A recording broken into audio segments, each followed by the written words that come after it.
We're going to see some upsets, but the upsets aren't going to be the business end of the tournament.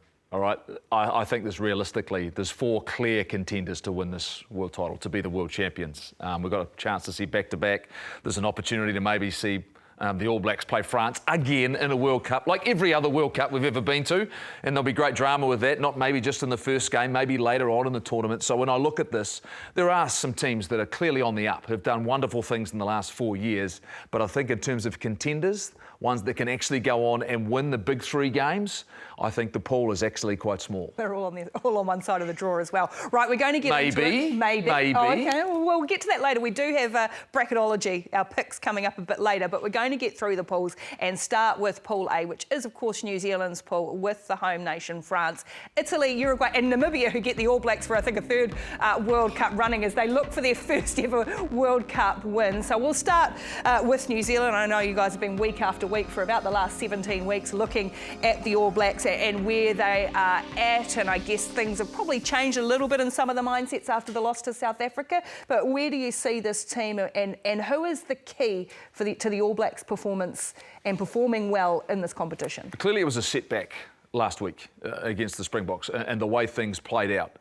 But they've got the benefit of time to get over that. Health is going to play a huge part in every team's campaign. Yeah. For every side. We've already seen teams that have been affected by significant injury. But for me, a player who's going to have his best World Cup and needs to have his best World Cup is going to be Mils Muliaina. And when you look at the squad, and there were some interesting selections right from the start, Mils, in terms of the fact the balance of the side and where they've chosen to cover players, and then the injuries to Shannon Frizzell and Brodie Witalik. It certainly put us in a position where there's some uncertainty going into the first game. Yeah, there certainly is, and in key positions that we've sort of been trying to look for, to actually solid things up, solidity in that, and so.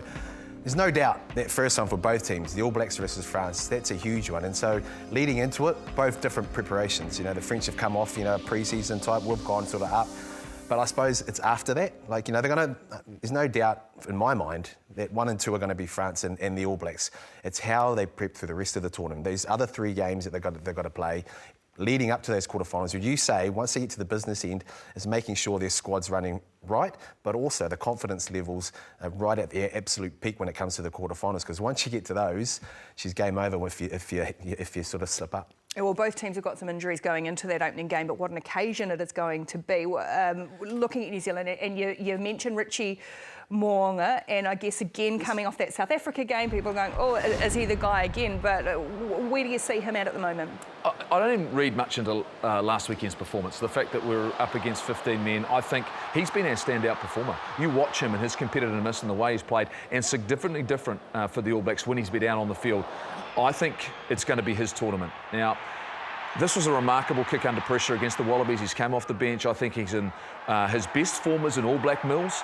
And for me, he's going to need 4 big performances in the first game, and then there's 3 after that. And he now owns the 10 jersey for the All Blacks. It's his. He's not going to give it away. We're going to have to rely heavily on him. I really do like what he's done so far this season and what he's built on last season, and he seems really comfortable with his game. Confidence as well, right? When you've been handed over the reins and say, this is your team, that brings out the best of him. And yeah, you're right about the last weekend's game. He'll put that aside, he'll reflect on it. But the way he's been playing, the confidence he has been playing, there's no doubt he's going to be an instrumental part of this team and probably the key player to bring the trophy home. The key now is how he brings everyone else with him. In terms of the other guys that are there. Some guys have been there before, other youngsters haven't quite. So it's just making sure they get the balance right, but really leading from the front. Previous World Cups where the All Blacks have been successful, there's been a bit of a breakout star. I think Izzy Dag in 2011, Nehemiah Scudder in 2015, is Mark Talia potentially that guy this time around? I would like to think so, and he was one of the best performers for the All Blacks in his last Test match, and he's shown some real signs for me that he does things that are special and can break a game open. He's obviously going to continue to work on his game. He is virtually inexperienced, though. That's the reality you're facing with, but he's a guy who seems to be, once again, you mentioned confidence, he's stepped up his game. What I love about him is in games that we aren't quite going so well, and he wins really big moments. And for a young person to be able to do that, look at that first clip that we've seen him, get themselves back into the game. That's what I love, about Mark Telea. Will he be a big influence? Yeah, I think he can, And then, yes, the good thing about it is he's had some little sort of down moments, particularly in Super Rugby as well, where he hasn't quite played well, but he's come back from that. And so I think he's going to be a big part, and his ability to snipe around the edges, super strong. I think he'll be good this Rugby World Cup. Depth in French rugby that I don't know if we've ever seen before. Ricky, do you think they're favourites? I do, yes. The fact they're at home and the strength of their season, and we've got a team like Ireland who's got a massive winning streak, the fact that South Africa are the defending champions. I mean, Mils, I look at France and you can't be more impressed what they've done over the last 2 seasons, really, in big games, but they were beaten in the Six Nations comprehensively like Ireland. So, and the fact that they've picked up a significant injury at 10, I've still got a huge amount of respect for them at home. And what we have seen in their domestic competition is the passion that their fans have for their side. I don't think that can be underestimated, how far that can carry a side. We did it for our team in 2011 when the weight of expectation was there. I look at this group and I look at the talent they have, and I'm going to talk about their captain, Antoine Dupont. He is clearly the best rugby player in the world. There is nothing he can't do, and I think their tournament could hinge on this sort of play and the creativity shows, because the games he hasn't played, they haven't looked as dangerous. Yeah. They've looked a little bit, less instinctive. He's got something about him which I think is so world-class, which is so creative, that it gives them an asset or an advantage that'll be very hard to counter if they play the way they have been playing. I spoke about before about Mark Telea bringing something out of nothing. This guy here is world-class, and that's why he's the #1 player in the world, the best in the world. And he shapes up to kick off his right when he boxes, then he goes to his left and kicks equally as well. But him being fresh and available, you're right. I don't think they're as fluent when he's not on board. When games are really quiet, he brings something totally different, sparks something up, whether it's at the back where they've kicked to him, he's counter-attacked and got them another try. It just goes massive. The downside of it is he's actually lost Intermac, because his combination with Intermac, and particularly when you go to Dante now that he's out, I think it's only a hamstring issue, and then a little bit further, to Fiku out a little bit wider. I think those guys have been the core for a number of years for France, and they've come through together. But certainly in terms of Dupont and what he can do, and the captain, and the emotional side, do you know what I mean? Because you're right, when they get the home crowd with them, the emotion that's there, we know how heavily emotional they will be anyway. That plays a big part. I don't think they're that fragile side that you labelled them from time to time, right? But what France is going to turn up. I don't think they're that side anymore. The fact that they've kept this group together, that they're going to stay in the fight. Their forward pack is fantastic. I look at their game and their ability they're a threat in so many different ways. And I think they're going to be so difficult to beat when they get any sort of momentum. And the Wave and the All Blacks have felt that in recent seasons when they've played against them. Any momentum they start to get, it's hard to peg that back against them. Well, even with no Intermac, though, Jalabert offers something different, right? That perhaps teams haven't seen as much of, because it's been such a Dupont-Intermac combination, and Dupont plays well with both of them. Yes, and that's the thing too. But the thing you've also got, it's a dominant forward pack. The consistency that they've been able to have in that forward pack has been outstanding. Big men, they love. And when I say consistent, times in a game in the past, they've sort of just gone off and they've been prepared to say, well, hey, it's just another game, right? Now what you're seeing from the French side is just going, hey, well, we're going to go to another level, And we think about tournaments where there's been unrest inside the camp. There's been fights between players and coaches. What do? They still make finals. There's no other team that you'd say, that's been to a Rugby World Cups, that hasn't won one, who's been so close on so many occasions. They are one of the great rugby nations in the world, and their domestic game showing how dominant they are, and their international game has followed suit. They've also won 12 games on the trot at home.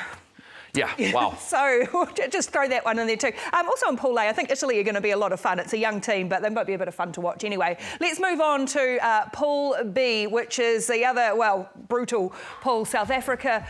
Ireland, Scotland, Romania and Tonga. Of course, a new look to the Tongan team, which is exciting to see. But I think we look at the top two teams in this pool, South Africa, Ireland, and maybe 6 weeks ago we wondered about South Africa, and then a week ago we all changed our mind and went, whoa, where have these guys been? Well, the beauty about emotion, they are emotionally charged too, the South Africans. You know, they hate losing, they love coming back, and now they're on an absolute high. So, and this is where it becomes difficult, right? You got the Irish and the South Africans on the other side. We've just seen the French and us. The South Africans, Seal Khaleesi and how he's been able to come back. I think they're starting to find their sort of groove.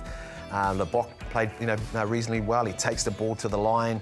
I love how he's taking control for someone that's sort of so young. So getting that mix right, and also, the bomb squad's not too bad either, Jeff. Well, it's massive. But let's be honest. I mean, and to see 7 of them get up and come on together, that's frightening. This is a side, they are built for Rugby World Cups. The fact that they can get into close games, to knock them out of a Rugby World Cup, and we found how hard it was in 2015. 2019, we beat them in the first game of the Rugby World Cup, the first encounter, and they went on and pushed their game and they developed and they got to a point that they are, once again, I've said this, and Rassie Erasmus has done an unbelievable job with that group. He's the coach of that side. He's on the sideline. He's on the whistle, he's on the water bottles, he's on the mic. Look, he's driving it. Jacques Nienaber is their coach, but he is the guy driving it. Yeah. And he's got them and wound them up and got to a point where they're going to be so difficult to take out in this Rugby World Cup. And it's hard to see them getting beaten if the game and tempo suits them because of their size, their physicality. They're impressive. They really, really. How do you take the tempo away from them? How do you not let them set the style like we saw at Twickenham? That's the hardest part. I think all round they have the ability to slow it right down. You've got to get into them really early. And how do you do that? Your skill set's got to be right on the bone. We've seen at Mount Smart what we did. We put them under pressure in terms of the high balls, but we had, I suppose, momentum going into that. We started well, so you don't start well and you get into a game where it's stop-start, they're more than happy to stay there. And when they bring guys that are massive and built for Rugby World Cups to come off the bench, they don't want to take it to another level. They're fine sitting at the tone that they want to set it. And why wouldn't you? When your strengths are big men, strangle the other sides into forcing mistakes, and then obviously collecting points will go to their line-out drive and their set piece because they are monsters. Perhaps the single biggest impact on their squad is the return of Seal Khaleesi. It was so touch and go for so long. He hasn't looked like he's really missed a beat coming back in. He's played, 40, 50 minutes. What is he? There's the inspirational aspect of him, but what does he bring to that team from the playing perspective? I've been really impressed with his comeback. The fact he's played no rugby and then on back-to-back weeks he's gone out there, and he's a player for me that reminds me of what Richie McCaw did for the All Blacks. He does that for the Springboks in terms of he's got ability to get the best out of the team around him. They clearly care for him. He's such a well-balanced individual. I think he's one of those guys that actually keeps them, when I say on a level field, is the fact he keeps them well and truly focused. But by the same token, he motivates the group around him. Look, it's great to see him back out there. He'll be keeping this team well and truly locked in about what they need to do because, and we had Steve Hansen talk about this last weekend, they're locked in for round 1 because they've got Scotland. So they have to hit the ground absolutely running. They can't afford to not be on top of their game. He's even just seeing him standing there, seeing that as a rugby fan, you're rapt to see Seal Khaleesi being fit and available for this tournament. Right, their big opponent is going to be Ireland.